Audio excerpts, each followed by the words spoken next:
fuerzas intermoleculares que tiene una sustancia. Entonces vamos a ver algunos experimentos pequeños para enlace químico, otros para fuerzas intermoleculares.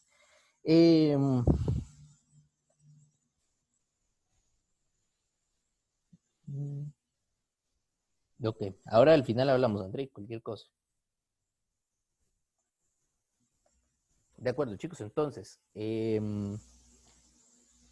vamos a empezar hablando de la parte de solubilidad. Ahí en la parte de solubilidad,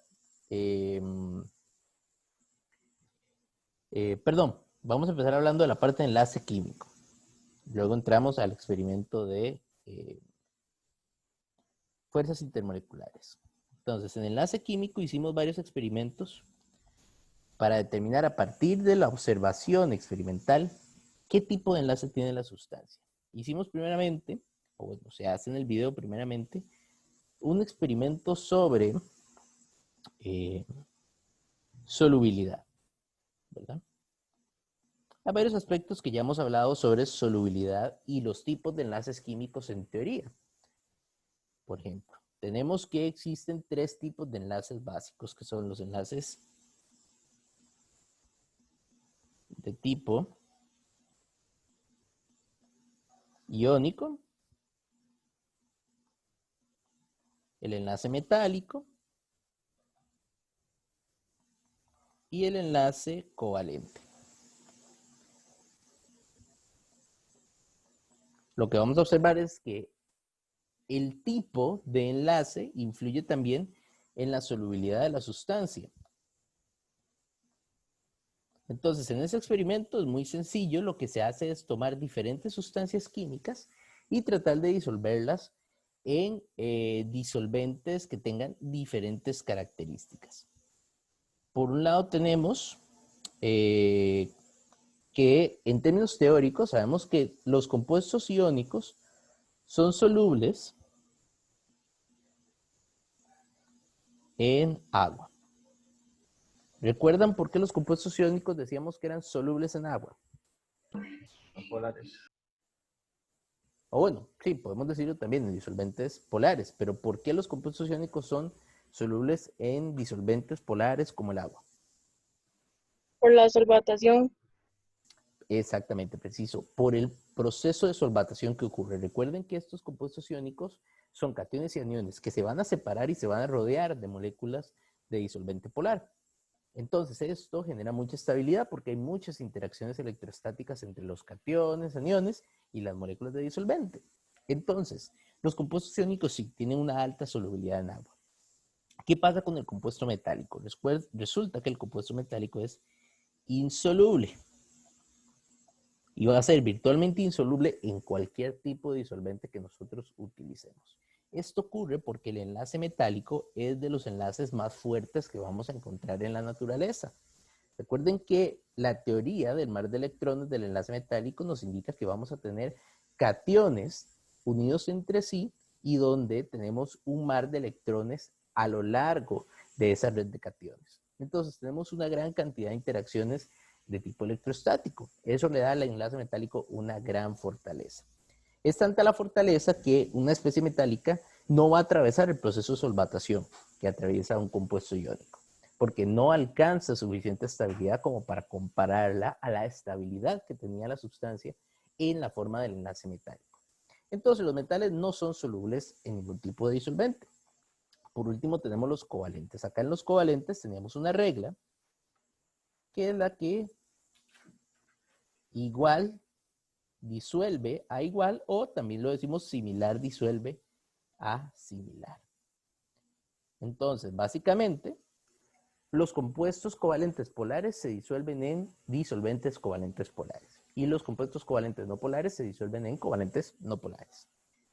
Entonces, entre las cosas que se hicieron en la primera parte de ese experimento de enlace químico, se tomaron sustancias iónicas, metálicas, covalentes, se probó si eran solubles en agua.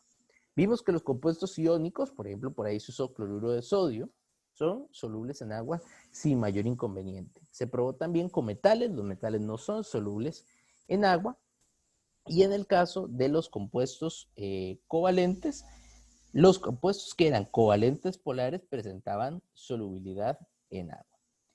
Este experimento generalmente se hace en el laboratorio de una manera muy sencilla, porque solamente es una cuestión de tomar una pequeña cantidad de agua y agregar una pequeña cantidad de cada una de estas sustancias, y ya con eso nos podemos dar una idea de qué tipo de enlace tenemos en la sustancia. Por ahí teníamos, me parece que el metal que se utilizó fue aluminio en virutas, que unas virutas son pequeños trocitos de aluminio cortado. Teníamos algunos compuestos iónicos como el sulfato de cobre, y teníamos compuestos covalentes como, por ejemplo, por ahí estaba benceno, que era un compuesto covalente, y teníamos también en esa primera parte, ¿qué otro teníamos? Teníamos tetracloruro de carbono, me parece, por ahí. Entonces, ¿qué vimos? Compuestos iónicos como el sulfato de cobre, como el cloruro de sodio, son solubles en agua sin mayor inconveniente. Los metales no se disuelven en agua. Y en los compuestos covalentes va a depender del tipo de característica. Algunos detalles interesantes que les resalto sobre ese video que ustedes vieron, donde se realizaba este experimento. Hay un detalle que tal vez les pudo haber llamado la atención a la hora de hacer el video si ponían cuidado.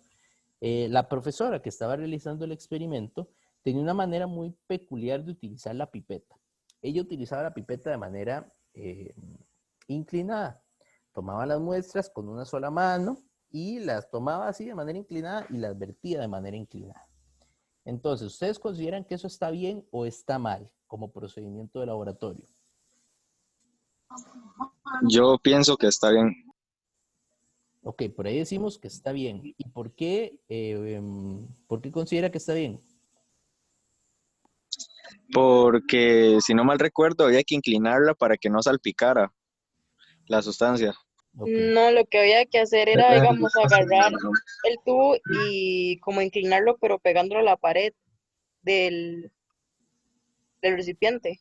Es que, digamos, a lo que yo creo, en realidad, a lo que yo creo está malo, porque primero, para forar, sí lo ocupa tener vertical completamente, y después a la hora de vertirlo, sí tenerlo inclinado junto a una pared del beaker.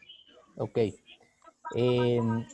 Están, están bien, pero vamos a retomar y recordar un poco lo que hicimos en el laboratorio. Primero, por ahí decía Andrei, que tiene mucha razón, la pipeta, siempre que se toma volumen, tiene que estar recta. Entonces, las mediciones que estaba haciendo la profesora no están bien hechas, porque ella lo estaba haciendo de manera inclinada. Recuerden, siempre que nosotros necesitamos tomar el volumen, la pipeta tiene que estar vertical. También cuando nosotros aforamos y vemos la escala, tiene que estar vertical. Entonces, la toma de líquido se hace de manera vertical, y a la hora de vertirlo, sí tiene que haber cierta inclinación, pero la inclinación, recuerden chicos, también muy importante, va a venir en el recipiente donde nosotros estamos vertiendo. La pipeta no, la pipeta siempre se tiene que mantener recta. Entonces, colocamos la pipeta sobre el recipiente sí va a estar inclinado. De esta manera, entonces, el líquido baja de forma diagonal a lo largo de las paredes del recipiente, pero siempre se mantiene vertical la pipeta y lo que se inclina es la pared del recipiente. Entonces, sí hay inclinación de por medio, pero tiene que ser la inclinación del recipiente donde estamos vertiendo la líquida. Esa es la manera correcta de tomar la medición de un volumen. Entonces, la técnica que utilizaba la profesora en el video no es la correcta, para que lo tengan bien claro, ¿verdad? Ella no está utilizando la técnica correcta de laboratorio. Ahora, hay un motivo por el cual ella no está usando la técnica correcta de laboratorio. Existen dos tipos de análisis en el laboratorio: los análisis cuantitativos y los análisis cualitativos. Un análisis cuantitativo es aquel donde nosotros hacemos una medición exacta de una cantidad de sustancia o de una propiedad que tiene la materia. Sin embargo, también están los análisis cualitativos. Un análisis cualitativo es un análisis que realizamos solamente para ver de manera general una propiedad de la materia. Entonces, en este caso, tenemos que tener mucho cuidado en el uso de la pipeta y en la medición volumétrica en general en los análisis cuantitativos de cantidad. Entonces, cuando hacemos un análisis cuantitativo, sí es muy importante que utilicemos correctamente las mediciones de volumen de la pipeta. Ahora, ¿por qué la profesora no se molestó en utilizar las condiciones adecuadas? Porque esto es una práctica cualitativa. Es decir, nosotros solamente queremos apreciar una propiedad de la materia, que en este caso es la solubilidad. Entonces, no importa realmente si tenemos un error en el volumen de agua que medimos con la pipeta o en el volumen de sustancia, porque es solamente una prueba cualitativa. Solamente queremos ver las cualidades de la materia, independientemente de si el volumen puede tener un poquito más o un poquito menos de lo que realmente estábamos midiendo con la pipeta. Entonces, lo que les quiero decir es que en las pruebas cuantitativas sí tenemos que ser muy meticulosos con la manera en que utilizamos la cristalería. En las pruebas cualitativas, pues no va a ser un detalle tan fundamental. Es importante que nosotros sepamos identificar cuándo ser cuantitativos y cuándo ser cualitativos, porque eso nos puede ahorrar mucho tiempo en el laboratorio. Entonces, ese es el motivo por el cual la profesora hace las mediciones como las hace, porque a ella realmente no le interesa el volumen real que va a vertir en cada una de las pruebas. ¿Que sí es lo más recomendable? Pues no. Yo realmente lo que les recomendaría es que si van a hacer una prueba cualitativa, no usen una pipeta, que usen una probeta, que es un instrumento donde medimos más fácilmente el volumen. Las pipetas traten de no utilizarlas para pruebas cualitativas, solamente para aspectos cuantitativos. De esa manera ustedes se van acostumbrando a que siempre que utilizamos una pipeta, tenemos que hacer una medición correcta del volumen y una medición correcta y un uso correcto de la pipeta. No se acostumbren a utilizar la pipeta para medir un volumen a lo rápido por salir de la prueba. Si van a medir un volumen que no necesita tanta precisión y exactitud en su medición, lo recomendable es utilizar una probeta. Por ahí alguien levantó la mano. Profe, esto puede ser porque esta práctica es algo mucho más teórico, no es algo así práctico, como, bueno, práctico en sentido matemático. Sí, sí, en el sentido, digamos, teórico, pues no es teórico porque estamos haciendo algo en el laboratorio. Entonces, siempre que hacemos algo en el laboratorio es práctico. Pero digamos que de las cosas prácticas que podemos hacer no es tan numérico, es más cualitativo. Entonces, sí, precisamente por eso es que se toman esas libertades a veces. Pero hay que tener cuidado, hay que saber cuándo tomarse las libertades. Ok, más preguntas, chicos, sobre esa parte.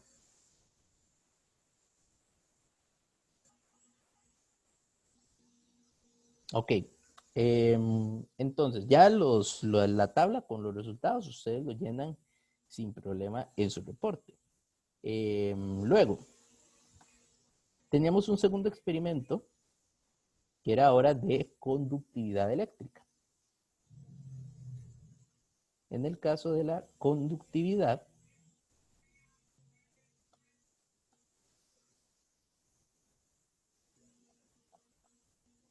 también vamos a hacer una prueba sencilla en el laboratorio con un instrumento que me permite medir la capacidad de conducción eléctrica de una sustancia.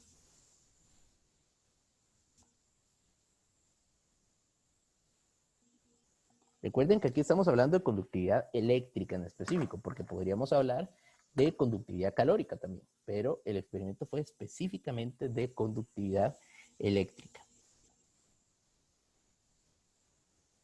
Entonces, ¿qué se hacía en esta parte del experimento? Se utilizaba un equipo especial de medición de conductividad, que es básicamente un bombillo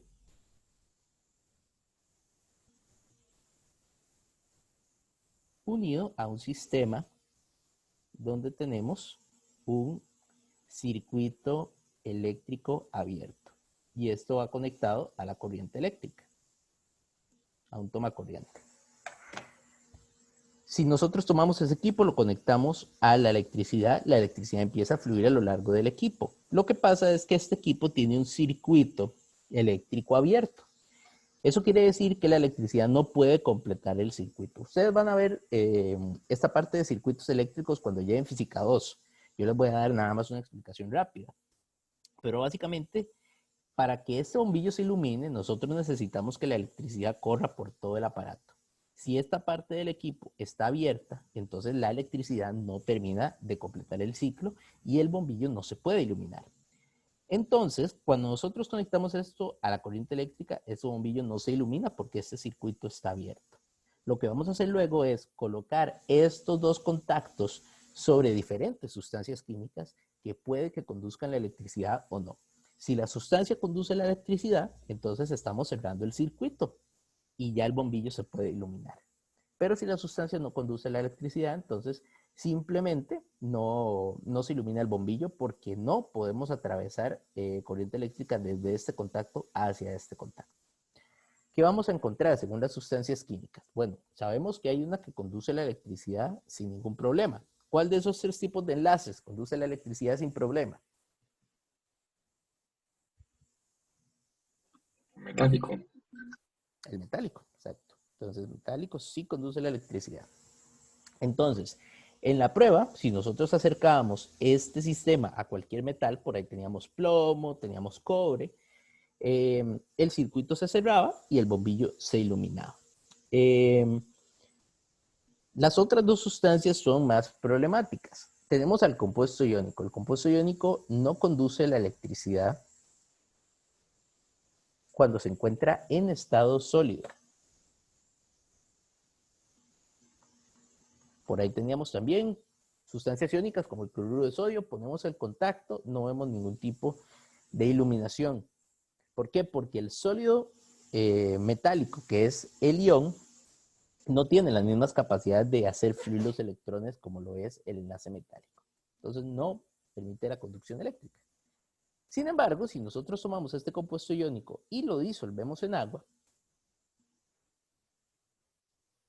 Profe, una pregunta. En el iónico es más correcto decir que el sólido no conduce electricidad porque no puede, como lo mismo, la solvatación. Cuando está en estado sólido. Ajá. No, realmente en estado sólido, el motivo por el cual no conduce la electricidad es porque no presenta el mar de electrones que presenta el metal.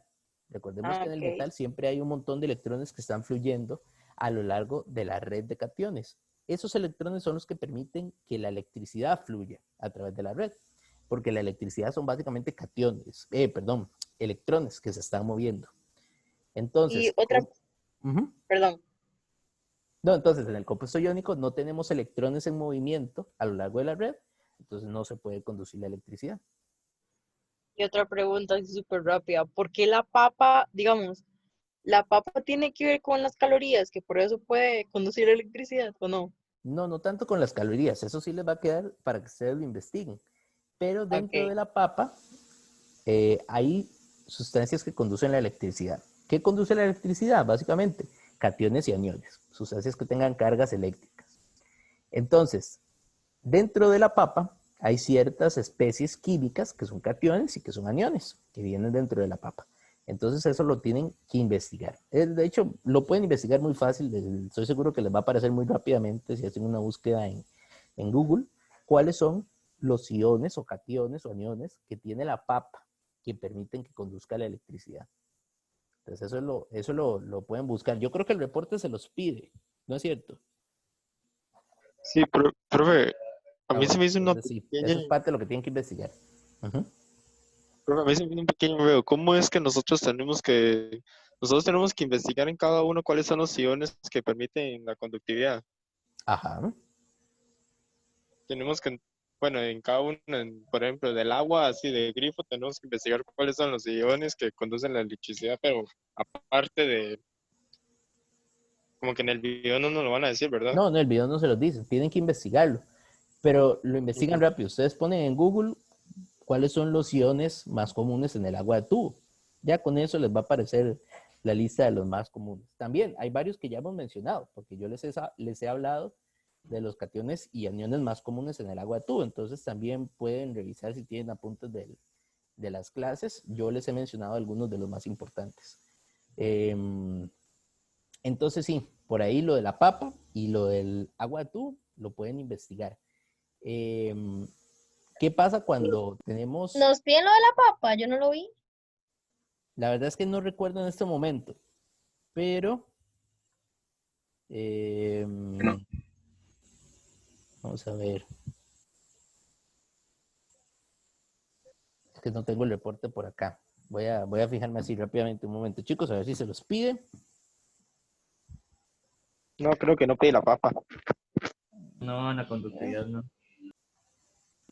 Profe, entonces técnicamente en la parte que dice iones responsables de la conductividad, colocamos como digamos, en el caso del plomo sodio, cationes plomo, exclusivamente, o sea, específicamente, Ajá, sí. exacto. Cationes plomo, y eso sí tienen que tener cuidado de cuál va a ser la carga que le van a poner al catión plomo, ¿verdad? Entonces ahí buscan en los apuntes que tenemos del curso para ver qué tipo de carga es la que tiene un metal como el plomo, por ejemplo. Ok. Ok.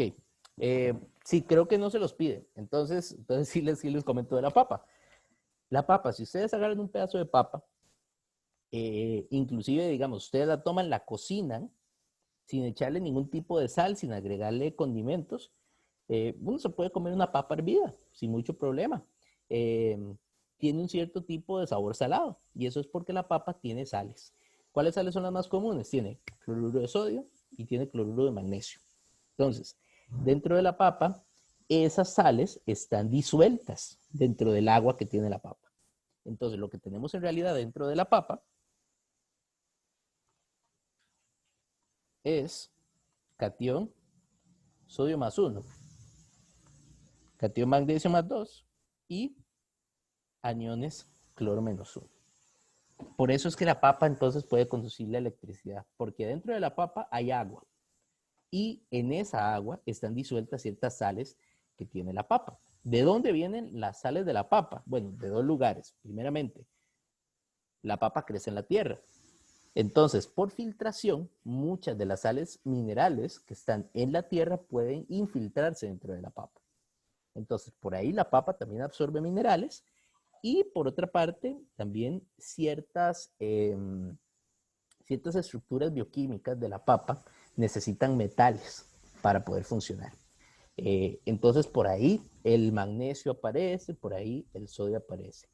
El magnesio es un metal muy importante, de hecho, en la mayor parte de plantas y vegetales, porque es uno de los metales que ayuda al proceso de captación de energía mediante la fotosíntesis. Entonces, muchas plantas tienen ese anión magnesio por ahí porque les ayuda para los procesos fotosintéticos. Entonces, bueno, esa es la respuesta. Ahí la tienen, como no era parte del reporte, entonces yo se los cuento. La del agua, Gracias. perfecto. La del agua de tubo sí búsquenla. Eh, ok, entonces, el compuesto iónico, cuando se disuelve en agua, se separa en cationes y aniones, y entonces ahí sí puede conducir la electricidad. Los compuestos covalentes, eso sí, generalmente no conducen la electricidad porque no forman aniones ni cationes, ya sea en estado sólido o en estado acuoso. Entonces, la mayor parte de los compuestos covalentes no van a conducir la electricidad. Hay algunas excepciones de compuestos covalentes. Por ejemplo, hay una forma de carbono, que es el grafito, que por la estructura que toman los átomos de carbono sí puede conducir la electricidad a pesar de ser un compuesto covalente. Pero son pocas excepciones. Ese grafito es lo que usamos en los lápices, ¿verdad? Para escribir. Entonces, esas son básicamente las condiciones que ustedes tienen que ver en el experimento. Detalles importantes. El bombillo a veces se enciende completamente, a veces no se enciende completamente, a veces solamente se enciende un poco. Eso es porque la conductividad depende también de la concentración que tengan los cationes y aniones dentro de la sustancia. Entonces, los metales iluminan muy bien el bombillo. En el caso de los compuestos iónicos, depende de qué tan concentrada esté la disolución, es decir, cuántos cationes y aniones haya, así va a ser la conducción de la electricidad. Puede que conduzca poco o puede que conduzca mucho. Keylor. Eso de que a veces se encienda mucho y a veces no, también podría estar relacionado con que algún compuesto puede ser un electrolito fuerte y otro un electrolito débil, ¿o no? Exacto, exacto. También eso es muy importante. Por ejemplo, ahí en esa parte del experimento, eh, se utiliza, por ejemplo, ácido clorhídrico. Si no me equivoco, ¿verdad? Se utiliza ácido clorhídrico para la conductividad eléctrica. Sabemos que el ácido clorhídrico es una sustancia que es un ácido fuerte, entonces es un electrolito fuerte. Recuerden que los electrolitos fuertes se separan completamente en cationes y aniones. Entonces, En esa disolución de ácido clorhídrico vamos a tener muchos cationes y aniones. Entonces es muy posible que por ser un electrolito fuerte, el bombillo se ilumine mucho. ¿Qué pasa si tenemos un ácido débil? Un ácido como el ácido acético, por ejemplo, o como el ácido cítrico. Vamos a ver que el bombillo no se va a iluminar tanto, porque al ser un electrolito débil, solamente se separa parcialmente en cationes y aniones. Entonces la concentración de los iones va a ser mucho menor que en el caso de un electrolito fuerte. Entonces sí, eso también nos afecta la intensidad del brillo que va a tener el bombillo. Ok, chicos, no sé, ¿más preguntas que tengan con esta parte? Realmente, como les digo, esto es una prueba muy fácil. Estos aparatos también son muy sencillos de usar, solamente hay que tener un cuidado cuando utilizamos este tipo de aparatos para pruebas en el laboratorio. Y es que lo recomendable, me parece que en el video no lo hacen de hecho, pero lo recomendable es limpiar bien los contactos al pasar de una muestra a otra. Y cada vez que limpiamos los contactos tenemos que desconectar el aparato de la corriente, porque nosotros limpiamos los contactos agregando agua y el agua conduce la electricidad. Entonces, si ese aparato está conectado al toma corriente y nosotros le empezamos a agregar agua a los contactos, puede que se generen chispas o puede que, depende de cómo estemos agarrando el aparato, puede que incluso que los jale el aparato si estamos limpiando con los contactos conectados a la corriente eléctrica. Entonces, siempre recuerden a la hora de limpiar el aparato, desconectarlo, lo limpiamos, luego lo secamos y ya lo podemos volver a utilizar. Pero ese es básicamente el único cuidado. Tampoco es un aparato realmente peligroso, no corren peligro de electrocutarse de una manera significativa, nada más puede que lo jale en algún punto, pero no es nada del otro mundo. Ok, eso sería entonces la parte del experimento de conductividad. Para esa parte, bueno, eso sería lo que se realiza en el primer experimento, el de enlace químico. Entonces, a partir de lo que sabemos de conductividad y de solubilidad, podemos saber qué tipo de enlace químico tienen las sustancias. ¿Estamos bien entonces con ese primer experimento? Sí. Profe, siempre que en el reporte siempre tenemos que indicar el estado en el que estén las sustancias. Sí, claro. Sí, si están acuosas o si están sólidas. Ok. Y ahora pasamos al experimento de fuerzas intermoleculares. Acá con las fuerzas intermoleculares,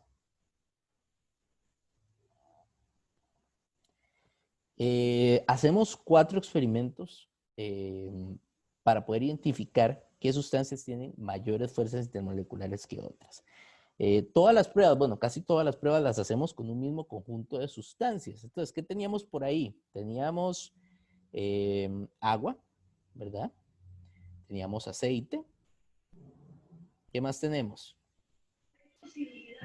Alcohol, pero ellos lo nombran como etanol. Alcohol. Mm, ¿Qué más? Acetona. Acetona. ¿Verdad? Esos eran. Teníamos más. Eran esos. Ok. ellos- Entonces, por ahí el alcohol, ellos le llaman en el experimento, dentro del experimento le llaman espíritu metanólico. Ese es otro nombre que se le da a un tipo específico de alcohol. A veces cuando ustedes compran alcohol en las farmacias, yo me imagino que han visto un alcohol que es de color azul. Ese alcohol de color azul es lo que vendríamos nosotros a conocer como el equivalente acá en nuestro país de un espíritu etanólico, un espíritu metanólico. Básicamente un espíritu metanólico es alcohol al que se le agregan otras sustancias para cambiarle primeramente el sabor y el color en muchas ocasiones. ¿Por qué cambiarle el sabor al alcohol de farmacia? Bueno, porque aunque ustedes no lo crean, hay mucha gente que recurre a tomarse el alcohol de farmacia. Entonces, agregar ese tipo de sustancias le da un sabor más amargo al alcohol y hace que pierda el atractivo, ¿verdad? El ser tomado de esa manera. Y los pigmentos también que se le agregan es para lo mismo. Entonces, ahí teníamos esas 4 sustancias. Y las pruebas que vamos a hacer es para determinar cuáles sustancias tienen más o menos fuerzas intermoleculares. Empezamos con una prueba de evaporación. Esa prueba de evaporación consiste en dejar las sustancias en un recipiente abierto para ver cuáles sustancias se evaporan más rápido, ¿verdad? Entonces esperaríamos que después de un lapso de 3 días, que es lo que pide el experimento, haya algunas sustancias que mantengan el mismo volumen y haya otras sustancias que ya se van a haber evaporado casi que por completo. Entonces, una sustancia que se evapora rápidamente implica que tiene fuerzas intermoleculares muy débiles.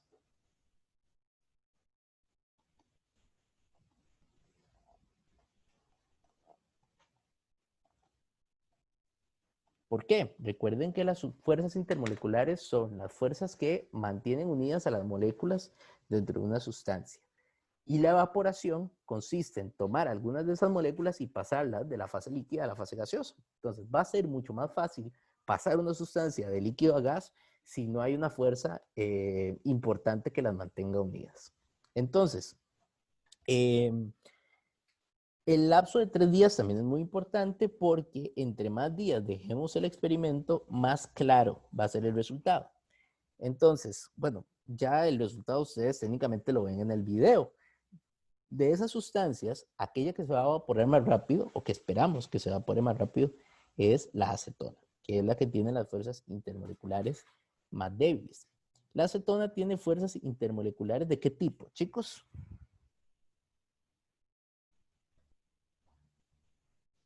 Dispersión eran, creo.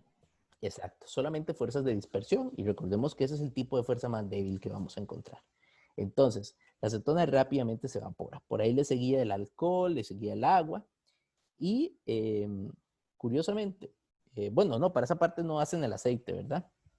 Solamente agua, etanol y acetona. Entonces, bueno, por ahí no vamos a ver qué va a pasar con el aceite, pero el aceite tiene un comportamiento interesante que vamos a ver en otros experimentos.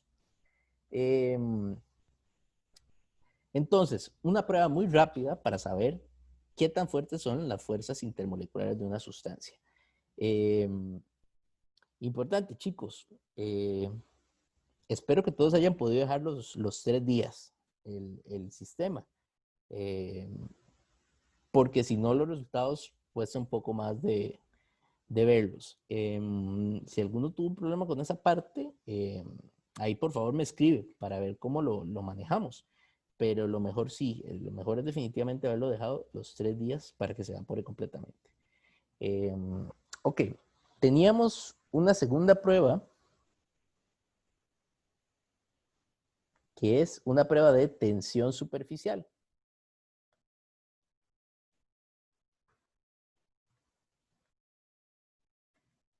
Este experimento es bastante interesante. Lo que tienen que hacer es tomar una moneda, limpiarla, lavarla bien y luego van a empezar a agregar gotas poco a poco sobre la moneda. Lo que vamos a ver es que las gotas se van a ir acumulando y acumulando sobre la moneda hasta que va a llegar un punto en el que se va a desbordar.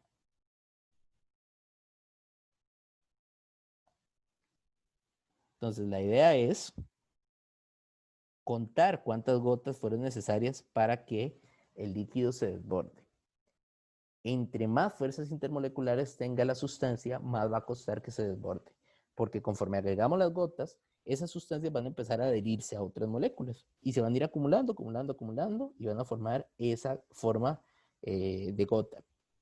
Si la sustancia no tiene muchas fuerzas intermoleculares, realmente no hay nada que la mantenga en esa forma redonda de gota, entonces va fácilmente a desbordarse. esperaríamos también aquí que la que tenga la menor fuerza intermolecular sea la acetona, como en el caso anterior. Aquí sí trabajamos con aceite. El aceite va a ser la sustancia que va a tener las mayores fuerzas intermoleculares. Ahora, ¿qué fuerzas intermoleculares tiene el aceite? Profesor, quería preguntarle, porque o sea, técnicamente el aceite, y yo lo veo que va más que todo por la masa, porque son fuerzas de dispersión, pero es una Exacto. cadena demasiado larga. Por la longitud de la molécula. Exactamente, esa es la clave. Vean que aquí tal vez podríamos pensar que es como contradictorio, que tenemos el aceite, que es la sustancia con la mayor tensión superficial, y la acetona con la menor tensión superficial, pero ambas tienen fuerzas de dispersión. Entonces, parece que no tienen sentido, pero recuerden que las fuerzas de dispersión se basan mucho en la masa molecular de las sustancias involucradas. Entonces, ¿qué pasa con el aceite? Que el aceite está formado por cadenas de átomos de carbono e hidrógeno que son muy extensas y que tienen mucha masa en comparación con el agua, con el alcohol y con la acetona. Entonces, a pesar de que el aceite tiene fuerzas débiles de dispersión, realmente es la que tiene en global las mayores fuerzas intermoleculares, porque son las moléculas de mayor masa. Entre mayor sea la masa, mayores van a ser también las fuerzas intermoleculares. El otro detalle que le ayuda a el aceite es la longitud de las cadenas, como también lo mencionaba. Como son cadenas muy largas de compuestos, entonces ellas fácilmente se pueden ir acomodando. Y al ser muy largas, tienen mucha área superficial para hacer contacto. Entonces también, entre más larga sea la molécula, más área de contacto va a haber entre moléculas, y eso va a hacer que sean también mayores las fuerzas intermoleculares. Entonces, por eso es que el aceite va a tener la mayor tensión superficial en estos casos. ¿Sí les queda claro ese aspecto? Profe, yo hice el experimento y más bien la que supuestamente tenía mayores tensión superficial era el agua. Ok, bueno, eso está interesante. ¿Qué tanta diferencia hubo de gotas, Mariana? Como 5, 6, una cosa así. Ok, bueno, ese es un punto interesante. De hecho, si ustedes ven el video, la diferencia de gotas entre el aceite y el agua son como 2 o 3 gotas, ¿verdad? O sea, el aceite le ganó al agua por 2 o 3 gotas, que realmente es muy poco. Todavía podríamos decir que 5 gotas es relativamente poco. ¿A qué nos lleva esto? A pensar que el aceite y el agua realmente tienen fuerzas intermoleculares muy parecidas. Por un lado, el aceite tiene mucha masa y mucha área superficial, pero las fuerzas son más débiles. ¿Qué pasa con el agua? El agua es al contrario, el agua tiene poca masa, pero tiene fuerzas más intensas. Entonces, digamos que en algún punto ellas se van a compensar. Por un lado tenemos poca masa y mucha fuerza, por otro lado tenemos mucha masa y poca fuerza. Entonces, lo dije bien. Por un lado tenemos mucha masa y poca fuerza, y por el otro lado tenemos poca masa y mucha fuerza. Entonces, esos dos factores se van a compensar, y eso es posiblemente lo que está haciendo que el aceite y el agua salgan tan parecidos en sus resultados. Entonces, no me extrañaría que alguno haya tenido ese tipo de escenario también. Nada más lo ponen en sus datos, lo reportan. Ustedes reportan lo que ustedes les dio. Tal vez que pudo haber afectado ahí un experimento de otro. Tal vez puede ser la manera en que estamos agregando las gotas, porque no sé si todos consiguieron gotero. Con un gotero es muy fácil, pero a veces si lo estamos haciendo con otro recipiente, por ejemplo, agregando gotas poco a poco desde una botella, puede que se nos vaya a ir una gota y en realidad eran 2 gotas, por ejemplo. Cosas de ese tipo, que sería un error instrumental. O podría ser también tal vez una cuestión de la superficie de la moneda, que no estaba tal vez lo suficientemente bien lavada, o tal vez si usamos monedas de tamaño diferente, aunque sea un poquito de la diferencia de tamaño, eso también pudo haber afectado ligeramente los resultados. Pero bueno, esas son cosas que pueden discutir también un poco más adelante. Pero realmente no se preocupen, es algo que podríamos decir que está dentro de lo aceptable, porque las fuerzas del agua y las fuerzas del aceite realmente andan bastante parecidos. Sí ganan las del aceite, eso sí, sí son más fuertes, pero realmente van a andar bastante parecidos en cuestiones de fuerzas. Ok, chicos, no sé si tenían más dudas por ahí. Profe, yo tenía una duda con respecto a la entrega de las imágenes y el video. Ok, No, las imágenes y el video, yo les voy a poner un enlace específico en el aula para entrega de videos y de imágenes.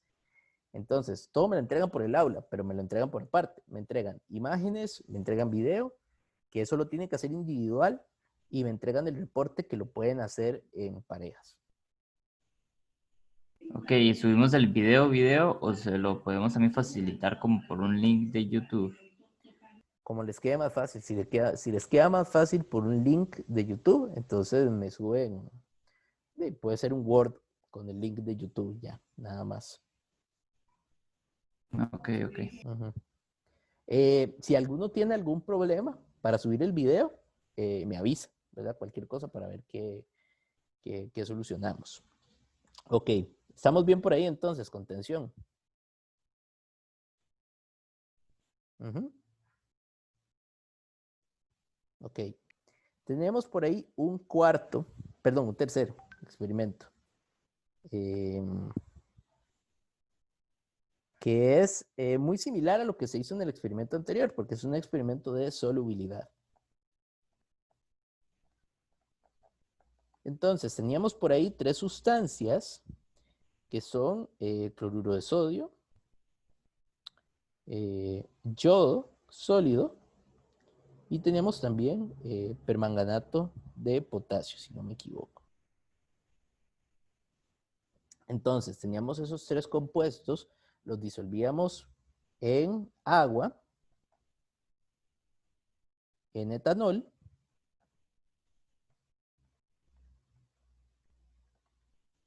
y en tetracloruro de carbono, si no me equivoco. Entonces, ¿qué tenemos ahí? Tenemos un concepto de interacción entre moléculas dependiendo del tipo de disolvente. ¿Qué vamos a encontrar? Que aquellas moléculas que tengan capacidad de separarse en iones y en cationes, como lo son el cloruro de sodio y el dicromato de potasio, se van a disolver muy fácilmente en solventes polares, como ya lo hemos visto. Entonces, cloruro de sodio, dicromato de potasio se disuelve muy bien en agua y en etanol. El yodo no se disuelve en agua y en etanol, solamente se disuelve en tetracloruro de carbono. ¿Por qué? Porque este compuesto es un compuesto covalente no polar, tiene fuerzas de dispersión. De estos que están aquí, el único disolvente que tiene estas características también es este, que es covalente no polar y que por ende lo que presenta son fuerzas de dispersión. Entonces, volvemos al mismo concepto, similar disuelve a similar. Entonces, yodo se disuelve solamente en tetracloruro de carbono, mientras que el cloruro de sodio y permanganato de potasio se disuelven en agua y en etanol. Esto era una extensión del experimento que ya habíamos hecho anteriormente de solubilidad. Y el último experimento que nos queda era un experimento de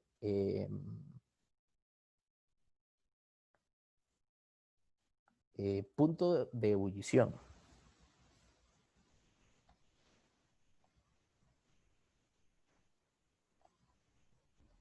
El punto de ebullición es un experimento similar al de la evaporación, solo que un poco más elaborado. Aquí vamos a determinar exactamente cuál es la temperatura a la cual ebulle un líquido.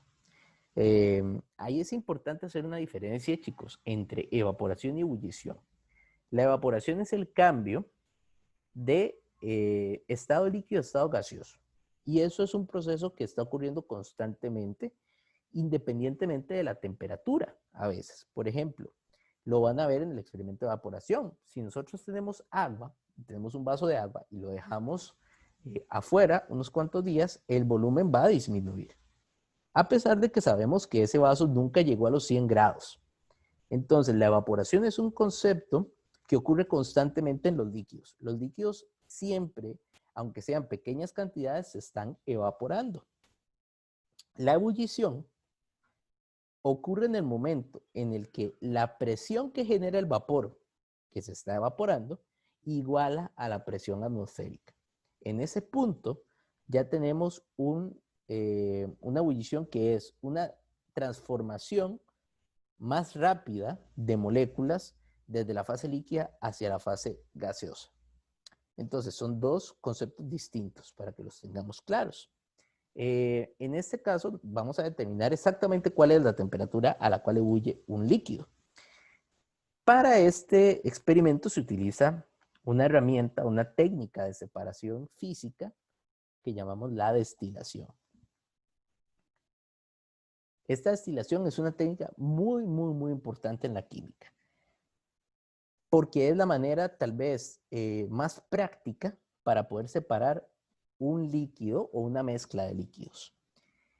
Y se basa en utilizar los puntos de ebullición. La vamos a utilizar, o bueno, ustedes la van a utilizar más adelante con frecuencia en química orgánica. Se utiliza muchísimo la destilación en bioquímica, en síntesis química, en inorgánica también se suele utilizar, aunque tal vez con un poco menos de frecuencia. Pero sí, es una técnica muy útil para separar mezclas de líquidos. No todas las mezclas de líquidos se pueden separar por destilación, pero una gran parte sí se separan por este proceso. ¿En qué consiste un sistema de destilación? Básicamente en la destilación nosotros vamos a tener un recipiente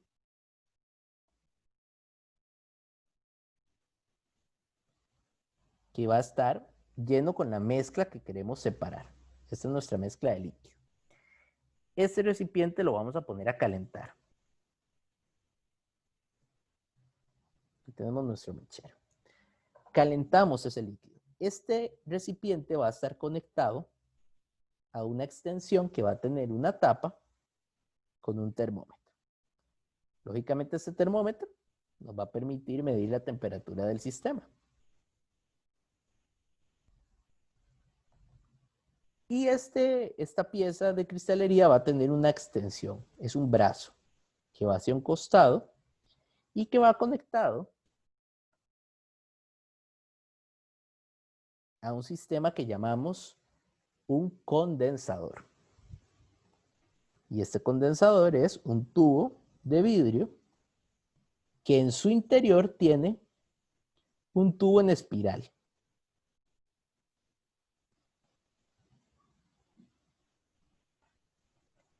¿Ok?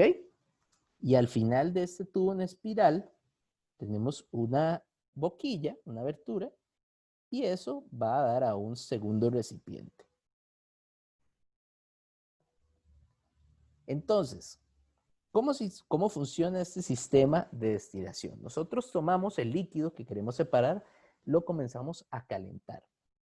El líquido se va a empezar a evaporar, pero se va a evaporar primeramente la sustancia que tiene el menor punto de ebullición. Entonces, si tenemos, por ejemplo, agua y tenemos mezclado una sustancia como, por ejemplo, el etanol, por decirles algo, el etanol ebulle a 78 grados, el agua ebulle a 100 grados. Entonces, el etanol es el primero que se empieza a evaporar. Entonces, aquí se va a empezar a formar etanol gaseoso, que va a empezar a pasar y subir en la forma de gas a lo largo de esta tubería. El termómetro me va a ir midiendo cuáles son los cambios de la temperatura. Eventualmente todo ese gas etanol va a llegar y va a pasar a esta pieza y va a empezar a meterse en este tubo en espiral. ¿Qué es lo que pasa en este condensador? Bueno, se llama condensador precisamente porque aquí tenemos un proceso de evaporación, pero aquí vamos a tener un proceso de condensación. Entonces, este gas caliente que va saliendo del recipiente va entrando en el condensador y se va a ir enfriando. ¿Cómo se va a ir enfriando? Bueno, les dije que esto es un tubo en espiral dentro de un tubo más grande. Lo que hacemos es que el tubo más grande lo conectamos a una tubería de agua. Entonces, pasamos agua por el tubo más grande y eso va a ir enfriando el tubo de adentro, el tubo en espiral. Entonces, ese cambio en la temperatura va a hacer que el gas que se estaba evaporando se va a empezar a condensar. ¿Por qué el tubo es en espiral? Porque al ser en espiral hay mayor contacto entre el gas y las paredes del recipiente. Entonces eso ayuda también a la condensación. Entonces al final lo que vamos a hacer es que vamos a empezar a recolectar por acá todo el etanol que está condensado. Entonces de esa manera logramos separar efectivamente el etanol del agua que está en el recipiente. Lo que va a quedar aquí en el agua, lo que va a quedar aquí en el recipiente es agua. ¿Por qué? Porque el agua no se evaporó, no se llegó a los 100 grados. Entonces, solamente se evaporó la sustancia que tenía menor punto de ebullición, que en este caso era el etanol. Este es un ejemplo de una de las aplicaciones más básicas de la destilación, que es la destilación de alcoholes. Así es como se obtienen los alcoholes, ya sea el alcohol, ¿verdad?, de farmacia o puede ser los alcoholes, los licores, a partir de procesos como destilaciones. Entonces nos permite separar mezclas de líquidos y purificarlas también. A esto se le llama destilación simple, porque es el sistema más sencillo de destilación que podemos encontrar. Más adelante en otros cursos van a haber otros tipos, como las destilaciones por columnas o las destilaciones fraccionadas. ¿Les queda claro la idea de ese proceso de destilación? Sí. ¿O dudas que tengan por ahí? Profe, ¿y la temperatura del agua en el tubito tiene que ser agua a temperatura ambiente o tiene que ser agua fría o no importa? Lo que se utiliza es a temperatura ambiente. De hecho, generalmente lo que se hace es que se conecta la tubería del laboratorio, literalmente la tubería del agua del laboratorio. Entonces se deja entrar el agua y eso es lo que permite ir enfriando. Entonces, el cambio de 25 grados, por ejemplo, bueno, en realidad ese agua de tubo está como a 18 grados. La columna está a 18 grados y el gas está entrando a unos 75, 80 grados. Entonces, ese cambio de la temperatura, esa diferencia, me va a permitir hacer la condensación. ¿Hay más preguntas, chicos?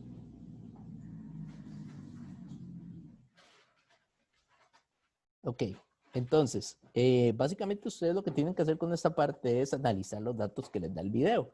El video les da diferentes temperaturas de ebullición para los líquidos con los que están trabajando. Lógicamente se espera que el líquido con menos fuerzas intermoleculares, que va a ser la acetona, sea el que tenga el menor punto de ebullición, porque es el que necesita la menor cantidad de energía para poder separar completamente esas moléculas de acetona del recipiente. Eso sería básicamente lo que tenemos por ahí. ¿Profe? Sí. Algo que sí me quedó así como es en el caso que ellos muestran que el agua se evapora a 94 grados, pero ya se nos había explicado que se evapora a 100. Entonces, ¿cuál de los dos datos utilizamos? Es que ese es un detalle muy importante también. El agua pura, se evapora a los 100 grados.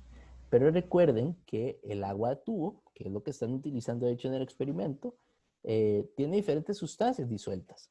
Entonces, al ser una mezcla homogénea, ya no tiene la temperatura, o sea, no necesita alcanzar los 100 grados para ebullir. De hecho, ebulle a una temperatura ligeramente menor, que es por ahí, 94, 95 grados. Entonces, sí, es un resultado normal. Pero ocurre porque no es agua pura, sino que es una mezcla homogénea. Ok. Uh-huh. Ok, ¿qué más preguntas, chicos? Entonces usamos los datos del video. Es que yo busqué y algunos son diferentes, pero entonces usamos los del video mejor. Usemos los del video mejor. Yo sé que hay algunos que pueden ser diferentes. Pero sí, guiémonos mejor con los del video, por si acaso. Ok, ¿qué más preguntas, chicos?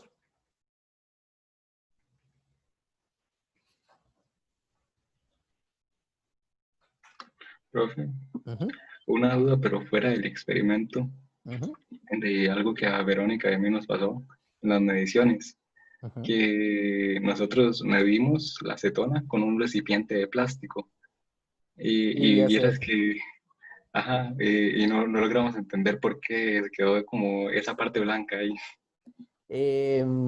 Sí, más bien, lo único que les pasó fue que se les formó un sólido blanco, una pasta blanca. Exacto, sí, sí. Ok. Ese era un detalle problemático que a veces puede tener la acetona con los recipientes plásticos. La recomendación era que lo hicieran de vidrio, pero yo sé que por circunstancias, ¿verdad?, adicionales, algunos tuvieron que hacerlo con recipientes plásticos. El detalle es este. Los plásticos son compuestos orgánicos. Están hechos básicamente de cadenas de carbono, algunas con dobles enlaces, otras con enlaces sencillos, etcétera, ¿verdad? Y con muchos átomos de hidrógeno. Esta estructura, así como la vemos, definitivamente tiene características no polares. Entonces, los plásticos no son otra cosa que cadenas muy grandes de átomos de carbono. De hecho, los plásticos se parecen mucho a los aceites en sus características. Y de hecho lo que ocurre es que si nosotros tomamos un aceite, como la gasolina o como el aceite de cocina, y le seguimos metiendo cadenas de carbono, es decir, hacemos de esas cadenas de carbono cada vez más largas, más largas, más largas, lo que va a pasar es que se forma un sólido. Eventualmente la cadena se hace tan larga que se solidifica. Entonces ahí es donde obtenemos un plástico. Entonces básicamente un plástico no es otra cosa que, podemos decirlo como aceite solidificado o gasolina solidificada. Son muy parecidos. Entonces, ¿qué pasa con la acetona? La acetona es un disolvente no polar. Todas estas cadenas son cadenas no polares.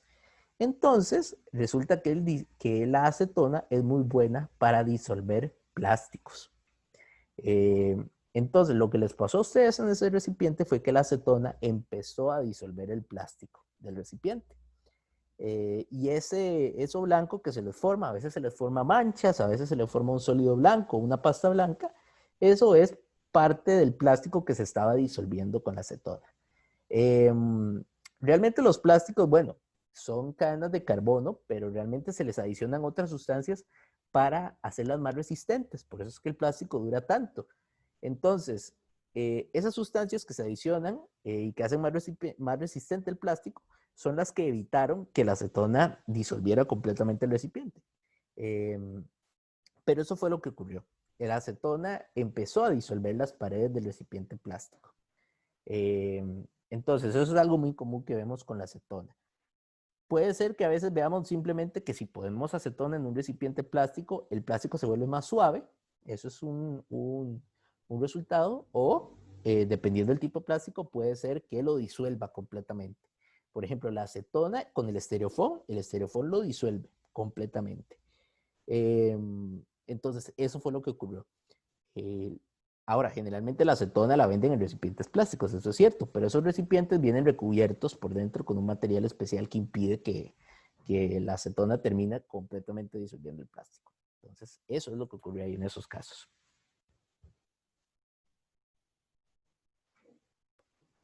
Ok, no sé si tenía más preguntas, chicos. Yo no. Ok. Ok, entonces, si no tenemos más preguntas, entonces dejamos por aquí la clase.